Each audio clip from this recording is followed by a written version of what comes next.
Então vamos negociar quando o assunto é endividamento. Qual é o seu maior medo?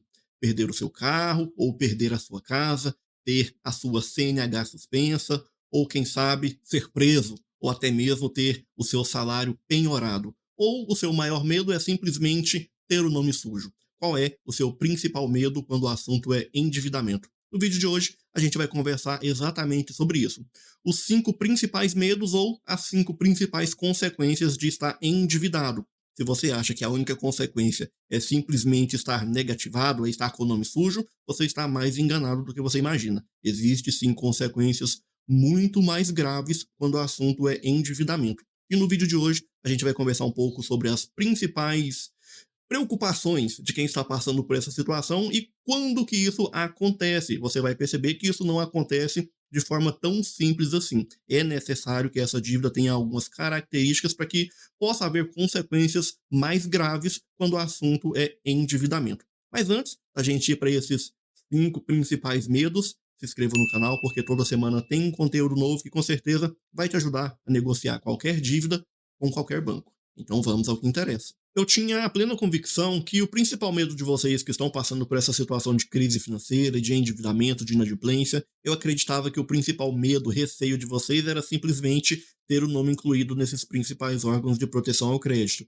SPC, Serasa, Lista Negra dos bancos. Eu acreditava que o medo da maioria de vocês era simplesmente ter o nome sujo.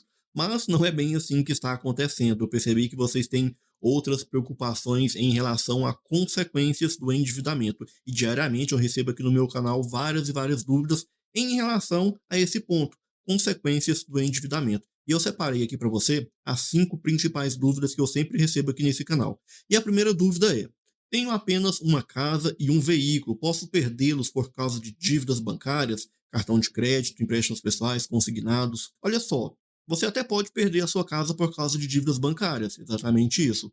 Mas, todavia, entretanto, porém, a sua casa é considerada um bem de família, ou seja, ela é impenhorável. E para que você corra o risco de perder a sua casa, é necessário que haja a multiplicidade de bens, ou seja, você precisa ter mais de uma residência. Havendo mais de uma residência, você corre-se um risco de perder uma dessas residências por causa de dívidas bancárias.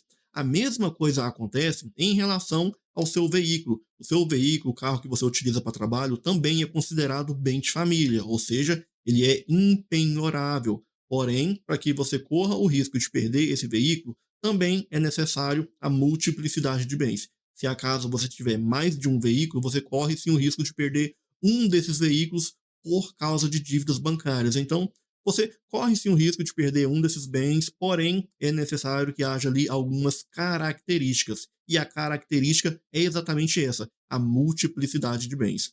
Porém, se acaso essa dívida for ali, por exemplo, um financiamento e esse bem for a origem dessa dívida, aí não tem nem o que fazer. Se acaso você não pagar esse financiamento, você corre sim o risco de perder a sua casa que é financiada, o seu veículo que é financiado. Isso você sabe muito bem como que funciona.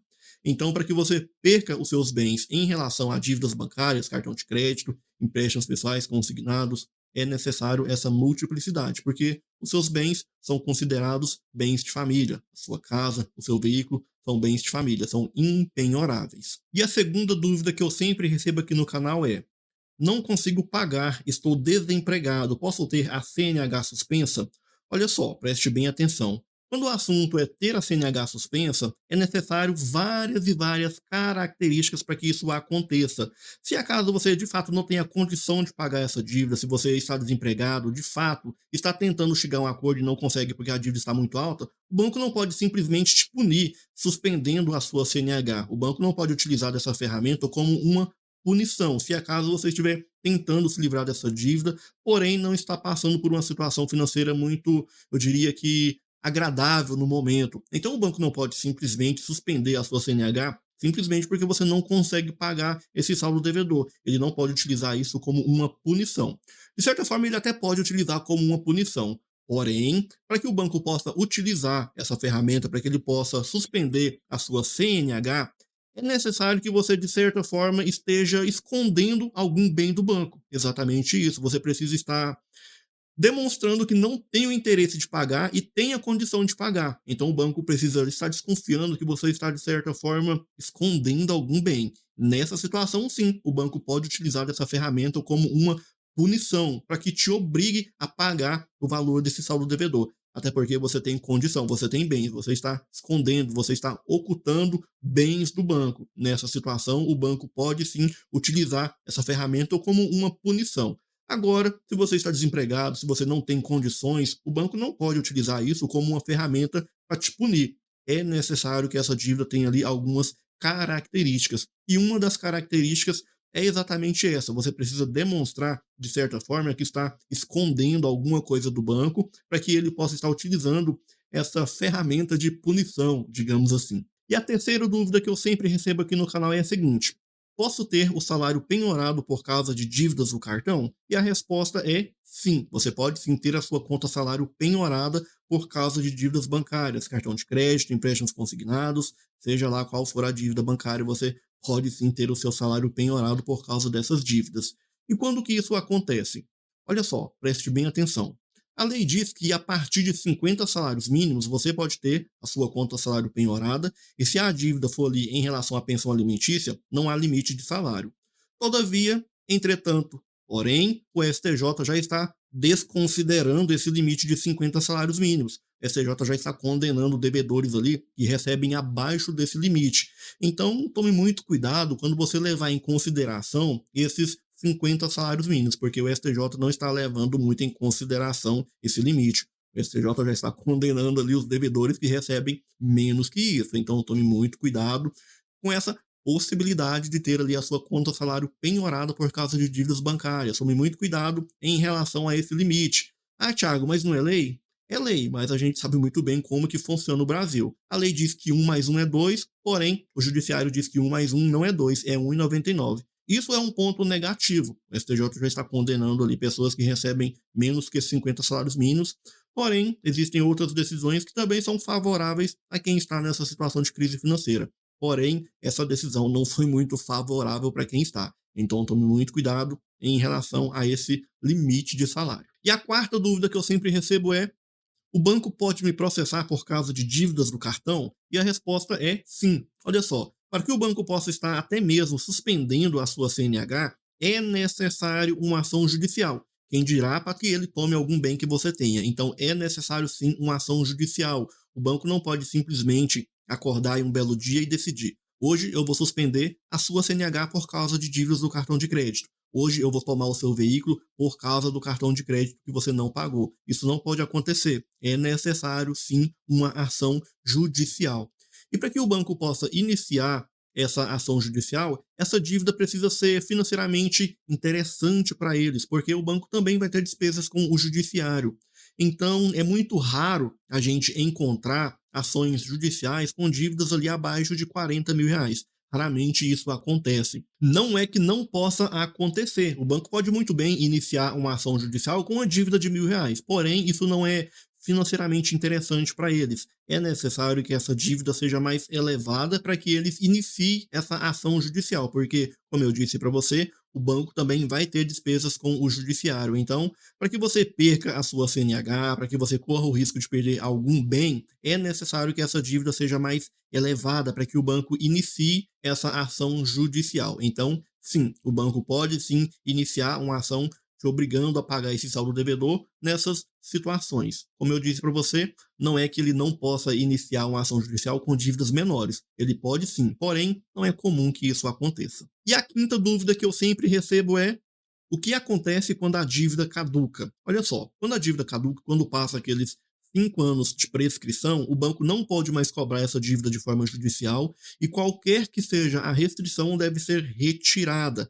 Todavia, entretanto, porém, a dívida continua existindo. Preste bem atenção nisso. Você pode pagar essa dívida de livre e espontânea vontade. O que não pode mais acontecer é a cobrança e as restrições que há em decorrência dessa dívida. E olha só, um ponto aqui muito importante. Antes, essa dívida ela poderia ser cobrada de forma extrajudicial, que são aquelas cobranças amigáveis, aquelas ligações amigáveis. Todavia, entretanto, porém, entra aí o STJ, porém, dessa vez ao seu favor, dizendo que essas dívidas também não podem mais ser cobradas de forma extrajudicial. Exatamente isso. Então, após 5 anos, essa dívida não pode ser cobrada de forma judicial, inclusive essas ligações amigáveis, que são essas cobranças extrajudiciais. De acordo com o STJ, essas ligações amigáveis também não pode mais acontecer. Até o momento, isso ainda é válido. Pode ser que amanhã eles mudem de opinião, porque vai entender a cabeça desses juízes, mas até o momento essa é uma decisão favorável que você tem aí ao seu favor. Mas olha só, por mais que isso não possa acontecer, é o que mais acontece. São os bancos cobrando aí essas dívidas que já caducaram, que já prescreveram. E eu venho observado que o banco tem aumentado essa prática de cobrança de dívidas que já prescreveram. Por mais que essa cobrança extrajudicial não possa mais acontecer, isso tem acontecido de forma assustadora. Eu tenho observado que tem aumentado essa prática pelos bancos. E o grande problema é, quando você renegocia uma dívida que já prescreveu, automaticamente você assume uma nova responsabilidade financeira. Se você não conseguir honrar com esse novo acordo que você fez, olha aí a prescrição começando a contar novamente do zero. Olha aí novamente as restrições no SPC, Serasa, lista negra dos bancos. Por mais que a dívida já tenha prescrito, você assumiu uma nova responsabilidade financeira. Então, pense duas vezes antes de pagar uma dívida que já prescreveu. Se vai pagar, pague à vista. Elimine de uma vez por todas a possibilidade de estar quebrando esse acordo e de estar iniciando novamente esse ciclo de endividamento. E para você que ficou até o finalzinho do vídeo, olha aqui uma dúvida extra que eu deixei para você que com certeza vai te ajudar em relação à crise financeira, endividamento. E a dúvida é: como superar essa situação? Como estar saindo dessa crise financeira? E a melhor forma para estar saindo dessa crise é negociando essas dívidas utilizando as estratégias corretas de negociação, utilizando a lei ao seu favor. Diariamente eu me deparo com pessoas frustradas em relação à negociação de dívidas. E por que elas se frustram com as negociações? Porque elas não sabem negociar da maneira correta, elas não sabem fundamentar a carta de negociação, elas não sabem solicitar descontos, elas não sabem contestar o valor que está sendo cobrado. E na maioria das vezes, há sim a cobrança de juros e multas de forma abusiva. E a melhor forma para você superar essa crise e eliminar de uma vez por todas todos esses abusos é negociar essas dívidas utilizando as estratégias corretas, utilizando a lei ao seu favor. Exatamente isso. E se você quer aprender a utilizar a lei ao seu favor e colocar um ponto final nessa crise financeira, é só clicar no link que tem logo abaixo aqui nesse vídeo e fazer parte da comunidade Recuperando as Finanças. Se você gostou do vídeo, curta, compartilhe e não se esqueça, se inscreva no canal e ative o sininho de notificações. Até o próximo vídeo. Tchau, tchau.